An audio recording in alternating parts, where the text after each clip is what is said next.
नमस्कार और सखी न्यूज सेंटर पर आप सभी का स्वागत है।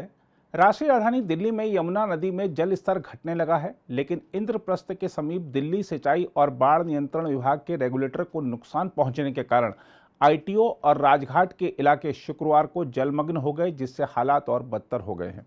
बाढ़ का पानी मध्य दिल्ली के तिलक मार्ग इलाके में स्थित उच्चतम न्यायालय तक भी पहुंच गया है। लाल किले के पास तो हालात ऐसे हो गए हैं कि 45 साल बाद ऐसी स्थिति देखने को मिल रही है कि लाल किले की दीवारों के साथ सटकर यमुना बह रही है। इस बीच दिल्ली के कैबिनेट मंत्री सौरभ भारद्वाज ने कहा है कि सरकार ने मुख्य सचिव को रेगुलेटर को क्षति पहुंचने के मामले पर प्राथमिकता के आधार पर गौर करने और समस्या को हल करने का निर्देश दिया है। देखिए, ये रेगुलेटर है हमारा ड्रेन नंबर 12 पे, और ये ड्रेन्स जो बेसिकली शहर में जो बरसात का पानी होता है उसको यमुना में जो है डालती हैं। मगर आप देख सकते हैं आपके मेरे पीछे जो है यमुना है, और यमुना क्योंकि उफान पे थी तो इसके प्रेशर से ये रेगुलेटर कल शाम को टूट गया। और अब हो ये रहा है कि ये जो यमुना का पानी है ये इसी ड्रेन से उल्टा शहर में घुस रहा है। जो आप आईटीओ के आसपास जो पानी देख पा रहे हैं वो यही है ड्रेन जो है जो पानी उल्टा ले जा रही है। तो सारी रात जो है यहाँ पे मुझे लगता है सैकड़ों मजदूरों का मोबिलाइजेशन था। हमारे आईएफसी के कई सारे इंजीनियर्स थे, जल बोर्ड के इंजीनियर्स थे, और हम ये कोशिश कर रहे हैं कि गनी बैग से एक वियर क्रिएट कर दें, एक बंड क्रिएट कर दें, ताकि ये पानी जो है शहर में जाना बंद हो। और मुझे लगता है अब तक करीब करीब 8-10 हजार मिट्टी के भरे हुए कट्टे हमने इसमें डाल दिए हैं इस वियर को बनाने के लिए। 60% ये काम हो गया है। 40% ज्यादा है, आपको लगता है जी कि रुक पाएगा? नहीं, इसलिए रुकेगा क्योंकि वो जो हमारा रेगुलेटर टूटा है वो भी टूट के बिल्कुल अलग नहीं हुआ है, वो टूट के भी अभी अपनी जगह पे खड़ा हुआ है। तो वो उसको सपोर्ट तो दे रहा है उस हमारे नए वियर को, और ये वियर का काम हम रोकेंगे नहीं, इसको हम रीइंफोर्स करते चले जाएंगे।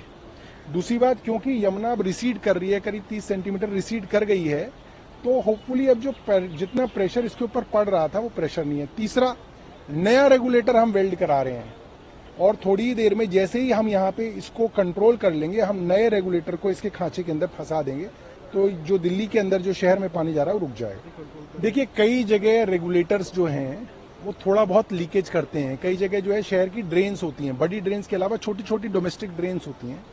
अब जब यमुना ऊपर आ जाती है, सीएम साहब भी लगातार जो है यही बात रात भर जो है हमारी बात होती रही कि क्या वहां पानी क्यों आ रहा है, यहाँ पानी आ रहा है, तो वो छोटी छोटी ड्रेन से कई बार पानी जो है बैक मार जाता है। हम आपको बता दें कि सुबह 8 बजे यमुना का जलस्तर 208.42 मीटर था। आईटीओ और राजघाट के इलाकों में बाढ़ आने के कारण प्राधिकारियों को यातायात की आवाजाही पर पाबंदियां लगानी पड़ी हैं। दिल्ली यातायात पुलिस ने ट्वीट किया, डब्ल्यूएचओ इमारत के समीप नाले में क्षमता से अधिक पानी बहने के कारण आईपी फ्लाईओवर की ओर सराय काले खां से महात्मा गांधी मार्ग पर वाहनों की कोई आवाजाही नहीं होगी। यात्रियों को इस मार्ग से बचने की सलाह दी जाती है। पूर्वी दिल्ली को लुटियंस दिल्ली से जोड़ने वाले अहम मार्ग आईटीओ रोड पर जल भराव के कारण यात्रियों को काफ़ी समस्याएं हुई। अपने कार्यालय और नई दिल्ली रेलवे स्टेशन की ओर जा रहे लोगों को इस मार्ग से गुजरते वक्त दिक्कतों का सामना करना पड़ रहा है। रेलवे अंडरब्रिज के समीप नाले में क्षमता से अधिक पानी बहने के कारण भैरव रोड को भी यातायात की आवाजाही के लिए बंद कर दिया गया है। कुछ लोगों को आईटीओ के जल भराव वाले हिस्से में अपने वाहनों को खींचकर ले जाते हुए भी देखा गया। इस बीच प्रधानमंत्री नरेंद्र मोदी ने फ्रांस से केंद्रीय गृह मंत्री अमित शाह को फोन किया और दिल्ली के कुछ हिस्सों में आई बाढ़ के बारे में जानकारी ली। सूत्रों के मुताबिक टेलीफोन पर हुई बातचीत के दौरान अमित शाह ने मोदी को बाढ़ के हालात के बारे में जानकारी दी और उन्हें बताया कि अगले 24 घंटों में यमुना में जलस्तर कम होने की उम्मीद है। केंद्रीय गृह मंत्री के कार्यालय ने ट्वीट किया, यमुना नदी के बढ़ते जलस्तर के कारण दिल्ली के कुछ हिस्सों में पैदा हुए बाढ़ जैसे हालात पर प्रधानमंत्री नरेंद्र मोदी ने केंद्रीय गृह मंत्री अमित शाह से बात की। शाह ने उन्हें बताया कि अगले 24 घंटों में जल स्तर में कमी आने की संभावना है और वह दिल्ली के उपराज्यपाल के साथ स्थिति पर नजर रख रहे हैं। इसके अलावा बचाव और राहत अभियान चलाने तथा जरूरतमंद लोगों की मदद के लिए पर्याप्त संख्या में एनडीआरएफ की टीम को तैनात किया गया है। उधर दिल्ली के उपराज्यपाल वीके सक्सेना ने कहा है कि प्रधानमंत्री नरेंद्र मोदी ने राष्ट्रीय राजधानी में बाढ़ और जल भराव की स्थिति के बारे में जानकारी लेने के लिए फ्रांस से उन्हें फोन किया। सक्सेना ने ट्वीट किया, माननीय प्रधानमंत्री नरेंद्र मोदी ने फ्रांस से फोन कर दिल्ली में जल भराव और बाढ़ की स्थिति और उससे निपटने के लिए किए जा रहे प्रयासों की विस्तृत जानकारी ली। शुक्रवार सुबह दिल्ली के उपराज्यपाल ने मुख्यमंत्री अरविंद केजरीवाल के साथ मौके पर जाकर बाढ़ के हालात का जायजा भी लिया।